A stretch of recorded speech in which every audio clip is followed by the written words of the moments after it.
பணிவான வணக்கங்கள். தருமபுரி மாவட்டத்தை சேர்ந்த நல்லமல்லி வட்டம் நார்த்தம்பட்டி ஒன்றியம் ஏடிஎம்கே ரவி பேசுகிறேன். என்னவென்றால், தமிழகத்தில் உள்ள அனைத்து மக்களும் இதை கண்டுகளிக்க வேண்டும். ஏடிஎம்கே விழுந்தால் தாலிக்கு தங்கம் வழங்குகிறது. படித்த பெண்களுக்கு பணத்துடன் திருமண உதவித்தொகை வழங்குகிறார்கள். அதோடு மட்டும் விவசாயிகளுக்கு ஆடு மாடு வழங்குகிறார்கள். படித்த பெண்களுக்கு திருமண உதவித்தொகை வழங்குவது மட்டுமல்லாமல் அனைவருக்கும் மடிக்கணினி, விலையில்லா சைக்கிள் இவை அனைத்தும் வழங்குகிறது. அம்மா இருக்கும்போது அம்மா உணவகம், அம்மா சிமெண்ட்டு, அம்மா மருத்துவமனை, அம்மா மருந்தகம் இவை அனைத்துமே மக்களுக்காக செய்கிறார்கள். மற்றும் தமிழக மக்களுக்கு விவசாய கடன், நகை கடன் இவை அனைத்தும் தள்ளுபடி செய்கிறார்கள். அதேபோல் டிஎம்கே மக்களுக்கும் நான் பணிவான அன்புடன் கேட்டுக்கொள்கிறேன். டிஎம்கே ஆட்சியில் மின்சார கட்டண உயர்வு, தண்ணி பில் உயர்வு, அதோடு மட்டும் இல்லாமல் பால் விலை உயர்வு, டீசல் பெட்ரோல் உயர்வு, அதோடு மட்டும் இல்லாமல் நகை 1 லட்சத்துக்கு மேல் தாண்ட போகிறது. எடப்பாடி ஆட்சியில் 16,000 36,000 வரலும் உயர்ந்தது. இவர்கள் என்ன 32,000 வரலும் உயர்ந்தது. இவர்கள் டிஎம்கே ஆட்சியில் 32,000 இன்றைக்கு 1 லட்சத்தை தாண்டும் நிலைமையில் எட்டிவிட்டது. இவையெல்லாம் டிஎம்கே மக்களும் பாருங்கள், ஏடிஎம்கே மக்களும் பாருங்கள், மொத்தத்தில் தமிழ்நாட்டு மக்கள் அனைவருமே பாருங்கள். யார் ஆட்சிக்கு வந்தார், யார் நல்லது செய்கிறார்கள், யார் தீங்கு விளைவிக்கிறார்கள். மக்கள் குடித்து சாக வேண்டுமா? மக்கள் டிஎம்கே ஆட்சியில் குடி, கொள்ளை, கற்பழிப்பு அனைத்து குவார்ட்டர் பாட்டிலிருந்து விலை ஏற்றிவிட்டார்கள். அனைவருமே பாருங்கள். நகை தள்ளுபடின்னு சொன்னாங்க, தள்ளுபடி செய்தார்களா? அதோடு விவசாய கடன் தள்ளுபடினாங்க, தள்ளுபடி செய்தார்களா? ஆடு மாடு விவசாயிகள் செய்தார்களா? நிவாரண நிதி வழங்கினார்களா? என்றும் ஒன்று கூட செய்யவில்லையே. இவையெல்லாம் டிஎம்கே மக்கள் மட்டுமில்லை, அனைத்து கட்சி மக்களும் உணர வேண்டும். மக்களை ஏமாற்றி ஓட்டு வாங்கி இலவச பஸ்ஸை விட்டார்கள். 10 ரூபா உங்களால் சம்பாதிக்க முடியாது. இன்றைக்கி பிச்சைக்காரன் கூட 10 ரூபா கொடுக்கணுன்னா கோசிக்கிறான். ஏன்னா அவர்களுக்கு அவருடைய பசியை ஆற்ற வேண்டும். உங்களால் அந்த 10 ரூபா உங்களால் முடியாதா? ஒரு டீ குடித்தா கூட அந்த 10 ரூபா நம்ம சம்பாதிச்சிக்கலாம். கொடுக்குறாங்களா இல்லையா? அதோடு மட்டும் இல்லாமல் 1000 ரூபாய் ரேஷன் கார்டுக்கு எதுக்கு தருகிறார்கள்? சென்ட்ரல் கவர்மெண்ட்டு மட்டும் அரிசி தருகிறது, ஸ்டேட் கவர்மெண்ட்டு தருவதில்லை. அதை முடக்கம் பண்ணி ஒரு ரேஷன் கார்டுக்கு 20 கிலோவிலிருந்து 35 கிலோ வரலும் அரிசி வருகிறது. 20 கிலோ அரிசியினுடைய விலையை மக்களுக்கு 1000 ரூபாயே தருகிறார்கள். அதுக்கு மேலே 25 கிலோ 35 கிலோ உள்ளவர்களுடைய காசெல்லாம் அரசாங்கத்துக்கே சேர்கிறது. ஒரே பொருள் இல்லாத ஜிஎஸ்டி. அதே மாதிரி நீட்டு தேர்வு கொண்டு வந்ததே டிஎம்கே தான். கச்சத்தீவை ஸ்ரீலங்கைக்கு தாரவார்த்தி கொடுத்ததே நம்ம காங்கிரஸும் டிஎம்கே ஆட்சி மட்டும்தான். இவை எல்லாமே சிந்தித்து பாருங்கள் தமிழக மக்களே. நம்மளுடைய இந்தியா என்பது அனைவரையுமே வரவேற்கிறது. யாரும் சுட்டு கொள்வதில்லை. யாராவது சுட்டு கொள்கிறார்களா? நம்ம இந்தியா நம்ம தமிழ்நாடும் இந்தியாவும் சேர்ந்து தாய்நாடு போல் எந்த தேசமாக இருக்கட்டும், எந்த மொழியாக இருக்கட்டும், எந்த இனமாக இருக்கட்டும், அவர்களை வரவேற்பது நம்மளுடைய கடமை. அவர்களை ஆதரிப்பது நம்மளுடைய உடைமை. இதே மாதிரி டிஎம்கே ஆட்சியில் இருக்கும்போது நம் தமிழக மக்கள் லங்கையில் வறுமையில் இருக்கும்போது டிஎம்கே ஆட்சி அப்பொழுது இருந்தது. லங்கையில் உள்ள ஈழத்தமிழர்களை கொண்டு வீழ்த்த சொன்னது யார்? ராஜபட்சவுக்கு ஆர்வம் சொல்லியது யார்? நம்ம கருணாநிதி அவர்கள்.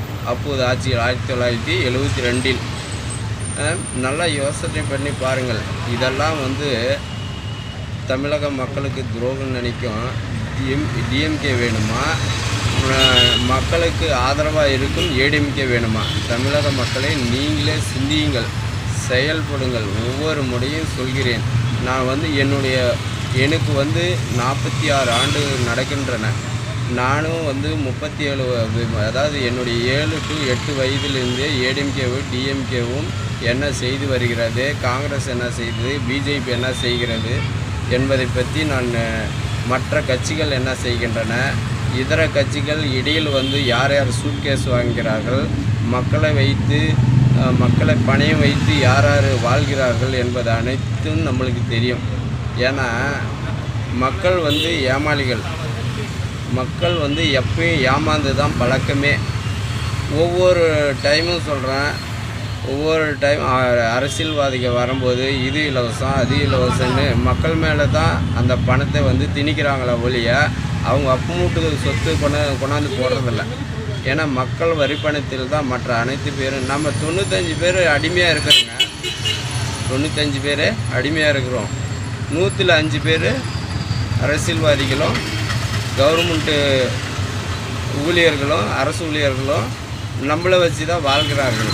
ஏன் நம்மளுக்கு வீடு இல்லை, யாராவது தராங்களா? நம்ம வரி பணத்தை வச்சு 1000ல் ஒரு ஆளுக்கு, லட்சத்தில் 10 பேருக்கு இந்த மாதிரி தான் தராங்க. மீதி பூரா அவங்களே சொல்லிட்டு வச்சுக்கிறாங்க. மக்களுக்கு நல்லது செய்யணும்னு நினச்சாங்கன்னா டீசல் விலையும் பெட்ரோல் விலையும் நகை விலையும் அவங்களால குறைச்சி தர முடியும். அத்தியாவசிய பொருள் விலையினுடைய குறைச்சி தர முடியும். கவர்மெண்ட்டில் ஒரு பொருளுடைய விலை இவ்வளோ தான் நிர்ணயிக்கிறாங்க. அதை அனைத்துமே சில அரசியல்வாதிகள் இப்படி செஞ்சு மக்களை சுரண்டி வாழலாம். இந்த மாதிரி தான் ஓட்டிக்கொண்டு இருக்கிறார்கள். ஏமாறாத மக்கள் ஏன் ஏமாறுகிறீர்கள்? எதற்காக ஏமாறுகிறீர்கள்? அவருக்கு எலெக்ஷன் டைமில் அவருக்கு கொடுக்கும் 200 250 உங்களால் சம்பாதிக்க முடியாதா? ஏன் லஞ்சம் வாங்காமல் ஓட்டு போடுங்க. எதுக்கு லஞ்சம் வாங்குறீங்க? படித்தவங்களுக்கு வேலை கொடுங்கன்னு சொல்லுங்கள். ஏன் படித்தவர்களை பற்றி அந்த அப்பா அம்மாவே கவலைப்படுவதில்லை? கடைசி அந்த இளைஞர்கள் எங்கே தான் போவாங்க? நான்லாம் ஒரு அரசியல்வாதியாக, ஒரு முதல்வராக, ஒரு பிரதமர் இந்த மாதிரி இருந்தேன்னா அதாவது படித்து முடித்தவர்களுக்கு கண்டிப்பாக வேலை தருவேன். ஏழைகளுக்கு, வீடு இல்லாத ஏழைகளுக்கு தேடி என்ன மீனிலிருந்து முனிசிப் வெள்ளம் ஆரை வெள்ளம் பிடித்து எல்லாரையும் காவல்துறை வெள்ளம் பிடித்து யாருக்கு வீடு இல்லை, யாரை தொந்தரவு பண்ணுகிறார்கள், யார் வறுப்பை யார் வெட்டுகிறார்கள், யார் முட்டுக்கல்லை யார் பிடுங்குகிறார்கள், அவர்களே அவர்களுக்கு சரி செய்து தர வேண்டும் என்ற கண்டிஷன்லாம் வந்துடும். கடவுளை என்னை அந்த அளவுக்கு உயர்த்தவில்லை. உயர்த்திருந்தால் நானும் உங்களை போல தான் சமூகத்தில் சிக்கி மாட்டிக்கொண்டு தவிக்கிறேன். எந்த அரசியல்வாதிகளும் கண்டுக்கிறதில்ல, எந்த கவர்மெண்ட்டும் கண்டுக்கிறதில்ல. போனால் லஞ்சம். ஒரு 150 ரூபா சம்பாதிச்சேன், டீசல் 50 ரூபா போச்சு, 400 ரூபா ஃபைன் போட்டாங்க. இதுதான் கவர்மெண்ட்டு வாழ்கிற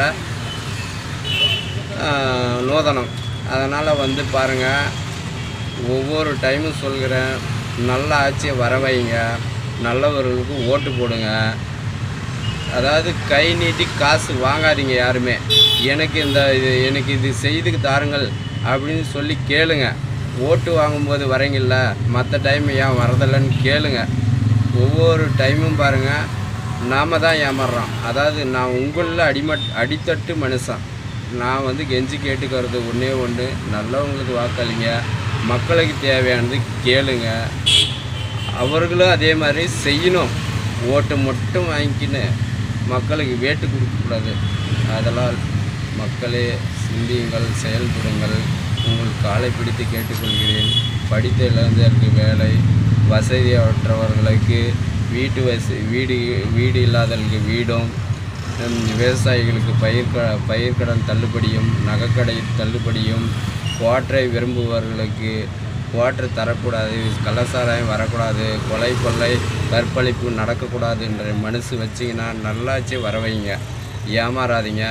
கோழி முட்டை காட்டினாலும், ஒரு செங்கலை எடுத்து காட்டினாலும் ஏமாந்து வாக்களிக்கிறீங்க. எய்ம்ஸ் மருத்துவமனை ஜெயலலிதா அம்மா செத்த பின்னாடி எய்ம்ஸ் மருத்துவமனை கொண்டு வந்தது யார்? எடப்பாடி ஐயா. இதுக்கு உடந்தையாக இருந்தது யார்? மோடி அவர்கள். ஏன் மோடி விவசாயிகளுக்கு 2 மாதத்துக்கு ஒரு டைமு 2000 ரூபா வழங்குறாரு.